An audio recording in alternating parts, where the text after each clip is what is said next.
Smart and legal guidance, download the application now. नमस्कार दोस्तों, आज इस वीडियो के अंदर मैं आपको बताने वाला हूँ ज़्यादातर लॉ स्टूडेंट्स के ऊपर मैं बात करूंगा जिनकी अपनी एलएलबी अभी पूरी नहीं हुई है कि आप लोगों को इंटर्नशिप्स के अंदर अपना क्या क्या चीज़ों को ध्यान रखना पड़ेगा।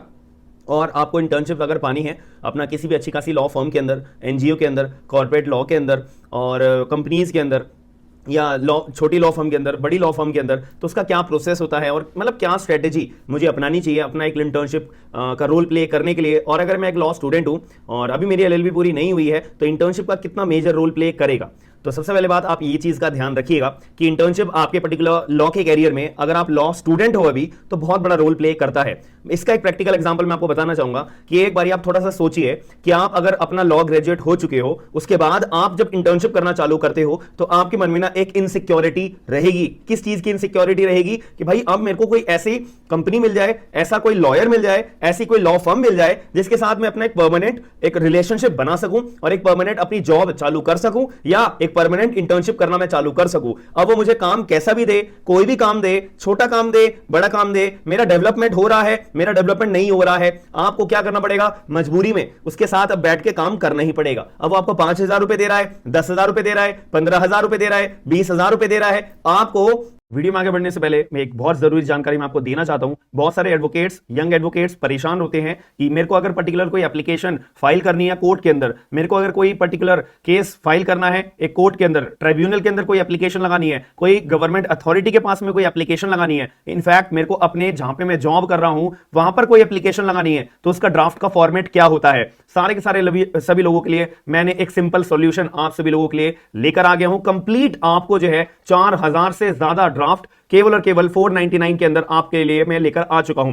केवल आपको मेरा स्मार्ट एंड लीगल गाइडेंस के नाम से एप्लीकेशन डाउनलोड करना है। डाउनलोड करने के बाद आपको अपनी स्क्रीन के ऊपर, अपनी एप्लीकेशन के ऊपर ही दिख जाएगा ये पर्टिकुलर ड्राफ्ट का ये पर्टिकुलर फॉर्मेट। तो वहां पर आपको 499 पे करने के बाद में कंप्लीट दुनिया संसार के, इंडिया के किसी भी कोने में आप वकालत करते हो, वहां पर आपको कोर्ट के अंदर एप्लीकेशन लगानी है, सूट फाइल करना है, कुछ भी करना है, सारे के सारे ड्राफ्ट आपको 100% एक्यूरेट, 100% एडिटेबल आपको देखने को मिलेंगे। आप अपने केस के हिसाब से, अपनी कन्वीनियंस के हिसाब से उसको एडिट करके चेंज कर सकते हो और कंप्लीट आपको फॉर्मेट मिल जाएगा। कोर्ट का कोई ड्राफ्ट होता है, इनकम टैक्स जीएसटी का कोई ड्राफ्ट होता है, कॉर्पोरेट बिजनेस का कोई ड्राफ्ट होता है, एचआर लीगल फॉर्मेट्स सारे के सारे मैंने आपके लिए अपलोड कर दिए हैं। यहां पर जो है आपको एडॉप्शन का, affidavit, agreement, application, appointment, apprenticeship, arbitration का, असाइनमेंट, बैंकिंग, बॉन्ड एंड यहां पे एक्नॉलेजमेंट 100% एक्यूरेट है। याद रखिएगा सारे के सारे कोर्ट के लीगल ड्राफ्ट, इनकम टैक्स के हिंदी वाले ड्राफ्ट भी मैंने अपलोड कर दिए हैं कि अगर कोई हिंदी में वकालत करता है और हिंदी के अंदर उसका एप्लीकेशन अपनी फाइल करनी होती है, हिंदी वाले भी मैंने ड्राफ्ट सारे के सारे डाल दिए हैं। Supreme court, high court, district court, civil court, tribunal, XYZ किसी भी जगह पे आपको ड्राफ्ट फाइल करना है तो ये कंप्लीट सॉल्यूशन मैंने आपके लिए ला चुका हूं। आपको smart and legal guidance application download करनी है, उसके बाद ये ड्राफ्ट सारे के सारे आपको मिल जाएंगे। उसी के साथ में अपना कामकाज करना पड़ेगा और कोई की जगह तो आपको एक प्रॉमिस भी किया जाता है कि आप हमारे साथ 6 महीने काम करिए, उसके बाद हम आपके पैसे बढ़ा देंगे। अभी आप 5,000 में आ जाओ, आप थोड़े टाइम काम करो, उसके बाद हम आपकी जो सैलरी है या स्टाइपेंड है वो बढ़ा देंगे, 5,000 कर देंगे, 10,000 कर देंगे, 12,000 कर देंगे, आपका कन्वेंस हम देने लग जाएंगे वगैरह वगैरह। तो ये चीज में आपको ड्रॉबैक फेस करना पड़ेगा। जब आप एक बार अपनी एलएलबी पूरी कर लोगे, आपके पास एरिया को एक्सप्लोर करने का टाइम नहीं बचेगा। ये मैं रियलिटी बता रहा हूं। हर किसी के मन में अपनी इनसिक्योरिटी आ जाती है कि भाई अब घर वाले मेरे बोल रहे हैं कि अब तुमने एलएलबी भी कर ली है, अब तुम अपना कुछ काम धंधा चालू करो, अर्निंग्स चालू करो वगैरह वगैरह। ये इनसिक्योरिटी हर किसी की लाइफ में आती है। तो ये उन लोगों के लाइफ में सिरदर्दी बनेगी या प्रेशराइज उन लोगों को करी जाएगी जिन लोगों ने अपने एलएलबी डेज में कुछ भी नहीं करा। भाई जब उनके पास टाइम था, जब आपने कुछ भी नहीं करा, तो इसका सीधा फंडा क्या होता है कि जब आप अपनी एलएलबी डेज में हो, लॉ कर रहे हो, उस चीज में आपके पास एरिया को एक्सप्लोर करने का जो एक मोटिव होता है बहुत बढ़िया होता है। जैसे कि सबसे पहले अगर मैं बात करूं इंटर्नशिप मेरे को सबसे पहले कौन से चालू करनी चाहिए, आपको मेरी रिकमेंडेशन ये रहेगी आप एनजीओ से चालू करिए, एनजीओ से चालू करिएगा। अपनी कोई भी इंटर्नशिप अगर चालू करनी है सबसे पहली बार फ्रेश बार। मैंने भी अपना दिल्ली के अंदर मैं बात करूं तो आईटीओ दिल्ली के अंदर आता है एक एरिया, ऑफिस एरिया आईटीओ का। तो आईटीओ के पास में गांधी पीस फाउंडेशन है, बहुत बड़ा एनजीओ है, तो वहां पे मैंने अपनी इंटर्नशिप कर रखी है। उनका एक अपना प्रोजेक्ट भी चलता है नेशनल यूथ प्रोजेक्ट के नाम से, NYP के नाम से, उसके अंदर भी मैंने इंटर्नशिप कर रखी है। एक और उनका प्रोजेक्ट चलता है, अलग अलग जगह पे उनके कैंप्स चलते हैं, मैंने वहां पे भी इंटर्नशिप कर रखी थी। अपने एलएलबी डेज की मैं बात कर रहा हूं। दूसरा स्टेप आता है कि आपने 1 महीने सफिशिएंट है, याद रखिएगा, एक महीना 1.5 महीना मैक्सिमम सफिशिएंट है। सर्टिफिकेट देंगे, बस आपको बस एरिया एक्सप्लोर करना है कि भाई लाइफ के अंदर एनजीओ के साथ साथ देखो हर एनजीओ का ना अपना एक एरिया होता है, अपना एरिया ऑफ इंटरेस्ट होता है। कोई जैसे मैंने एनजीओ का अगर एक्सपीरियंस बताऊं तो वो देशभक्ति के ऊपर ज्यादा था, यूथ को देशभक्ति को चीजें सिखाने में ज्यादा फोकस रखता था। अब आपका एनजीओ अगर कोई हो सकता है कि जो सिविल जो भी लोगों के राइट्स होते हैं इनको अवेयर करने में ज्यादा काम करता हो, क्रिमिनल लॉ के ऊपर लोगों को अवेयर करने में ज्यादा काम करता हो, वुमेन्स को उनके राइट्स को अवेयर करने में ज्यादा काम करता हो। तो ये डिपेंड करता है कि आपका एनजीओ किस एरिया ऑफ इंटरेस्ट में ज्यादा काम करता है, याद रखिएगा।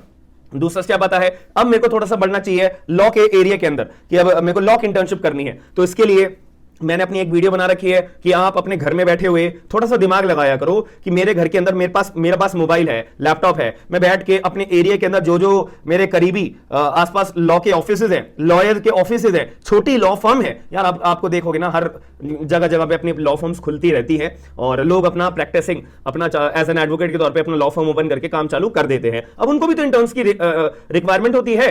अब आप लोग ये इंटेंशन से मत जाइएगा कि भाई मेरे को पैसे कोई 50,000 रुपए दे दे, 30,000 रुपए दे दे, ऐसा बिल्कुल डिमांड मत रखिएगा। पहले अगर आपको 5,000 रुपए भी दे रहा है, आपने ज्वाइन करा, आपको लग रहा है कंफर्टेबल कि मैं आज के दिन जब इंटर्नशिप पे गया मैंने कुछ एक नई चीज सीखी है, मैंने केस फाइल कैसे करना है, कौन सी विंडो पे जाके मेरे को केस फाइल करना होता है, केस फाइल करते दौरान मेरे को क्या क्या डॉक्यूमेंट की रिक्वायरमेंट होती है, सिविल केस का मतलब क्या होता है, क्रिमिनल केस का मतलब क्या होता है, सिविल केस के अंदर कौन कौन से एरियाज आते हैं जो सिविल नेचर के होते हैं और जो सिविल कोर्ट में इंस्टीट्यूट होने लायक होते हैं, कौन कौन से क्रिमिनल केसेस होते हैं जो क्रिमिनल कोर्ट में फाइल हो सकते हैं, कौन कौन से हमारे अदर ट्राइब्यूनल्स हमारे देश में, हमारे इंडिया में या हमारी स्टेट में जिस जगह में मैं रहता हूं वहां पे कौन कौन से ट्राइब्यूनल्स हैं। ये अगर आपको जानकारी, आपका पर्टिकुलर एडवोकेट जिसके पास में आप लिटिगेशन के तौर पे इंटर्नशिप करने आए हो, ये चीज आपको प्रोवाइड कराई जा रही है तो आंखें बंद करके उस वकील के साथ अपनी इंटर्नशिप करना चालू कर दीजिए। 2 महीने 3 महीने मैक्सिमम 6 महीने तक आप इंटर्नशिप उसके यहां पे करोगे, आपको बहुत ज्यादा कॉन्फिडेंस होगा अपने लाइफ के अंदर एक एरिया जानने के लिए। अब आपने आप थोड़ा सा कॉमन सेंस बताओ भाई, देखो एलएलबी का अपना पेपर भी होता है, तो जब आप पेपर देने के बाद छुट्टियां पड़ जाती हैं या नेक्स्ट सेमेस्टर चालू हो जाता है, उस दौरान आपके बहुत ज्यादा सफिशिएंट टाइम होता है अपना एरिया को एक्सप्लोर करने का। तो आपने लिटिगेशन का अपना एरिया भी एक्सप्लोर कर लिया। तीसरी बात आ जाती है, फिर आप ट्राई मारिएगा अपना कॉर्पोरेट लॉ फर्म्स के अंदर एक अच्छी खासी मिडल लॉ फर्म में, क्योंकि बड़ी लॉ फर्म में जाओगे वहां आपको सीधा बाहर निकाल देंगे, आपको जब कुछ आता जाता नहीं होगा सीधा बाहर निकाल देंगे, याद रखिएगा। तो मिडल लॉ फर्म में आप टारगेट करिएगा। अगर थोड़ी सी आपके फ्रेंड सर्कल अच्छा है, फ्रेंड से बातचीत होती है, कोई आपका जॉब करता है किसी कंपनी के अंदर भी, वहां पे तो अपना लीगल टीम का डिपार्टमेंट होता है ना, तो वहां पे आप अप्लाई करिए। अप्लाई करने में आपको कुछ जा थोड़ी ना रहा है भाई, हर क्या होगा शायद आपको वो सेलेक्ट नहीं करेंगे, आपके पास रिजेक्शन का ईमेल आ जाएगा, कोई बात नहीं, दूसरी जगह पे अप्लाई करो। कोई कंपनीज की कमी थोड़ी ना है इंडिया के अंदर, और आधे से ज्यादा तो अब नई नई कंपनीज खुले जा रही हैं दिन पे दिन। रोज आप चेक करिएगा एक बारी अपना गवर्नमेंट की वेबसाइट पे, जब वो लेना होता है अपना नंबर जो होता है, लाइसेंस नंबर होता है, तो वहां पे सब कुछ डेली बेसिस पे बहुत सारी कंपनीज अपनी ओपन होती हैं। तो इसका भी एक तरीका अपना ये है कि आप अपना लॉ फर्म के अंदर ट्राई करते रहिए। डेली बेसिस पे मैंने आपको जो ट्रिक बताई थी गूगल मैप का इस्तेमाल करके, डेली बेसिस पे रोज 10-15 बंदों को आप ईमेल करो, रोज की रोज आप बार बार उनको ईमेल करो जब तक उनकी तरफ से रिवर्ट ना आ जाए कि आप भाई इंटरव्यू पे आ जाओ, या आप सिलेक्टेड हो या आप रिजेक्टेड हो, जब तक उनकी तरफ से रिवर्ट ना आ जाए। ये मैंने आपको बता दिया, लिटिगेशन का आपको बता दिया। अब इतना काम करने के बाद आपके अंदर कॉन्फिडेंस आएगा या नहीं आएगा कि अब मैंने जो है अपना ये एनजीओ का एरिया भी एक्सप्लोर कर लिया, लिटिगेशन का एरिया भी एक्सप्लोर कर लिया, और अब मेरे को कॉर्पोरेट लॉ के अंदर अपना इंटरेस्ट जगाना है। क्योंकि अब आप लोग सोच रहे होंगे कि सर मेरा तो इंटरेस्ट क्रिमिनल लॉ में है, मेरा तो इंटरेस्ट सिविल लॉ में है, मेरा तो इंटरेस्ट XYZ लॉ के अंदर है। भाई आपको ये इंटरेस्ट जगाने के लिए बात किसने बताई है? और आपके अंदर अगर कोई इंटरेस्ट एरिया स्पेसिफिक आ रहा है तो पहले तो मुझे ये बताओ कि आपको सारे एरियाज पता है, कौन कौन से केसेस इसके अंदर इन्वॉल्व होते हैं। तो ये कभी भी अपना दिमाग में अपना सेट मत करना, एक स्पेसिफिक तरीके से चूजी मत बनना बिल्कुल भी स्टार्टिंग के अंदर, जिसमें अभी आपको कुछ आता जाता ना हो और आप अभी लॉ ग्रेजुएट ना हुए हो। ये टाइम होता है आपका लॉ स्टूडेंट की स्टेज के अंदर एक्सप्लोर करने का। जितना ज्यादा से ज्यादा एरिया आप एक्सप्लोर कर सकते हो ना, उतना ज्यादा से ज्यादा एरिया एक्सप्लोर करो। और अभी तो मैंने गवर्नमेंट इंटर्नशिप के बारे में बात भी नहीं करी है कि अभी गवर्नमेंट इंटर्नशिप का भी एरिया बचता है करने के लिए। और इंटर्नशिप के बाद एक आपको एक और टेन्योर पीरियड होता है, पार्लियामेंट के अंदर भी इंटर्नशिप निकलती है। पार्लियामेंट के अंदर एक और प्रोग्राम होता है, वो 1-1.5 साल का होता है, वहां पे भी अप्लाई कर सकते हो। जो LLM स्टूडेंट है उनके लिए तो गोल्डन अपॉर्चुनिटी है, कोई बताता नहीं है क्योंकि लोगों को अवेयरनेस नहीं है, लोगों को पता नहीं है इस बारे में।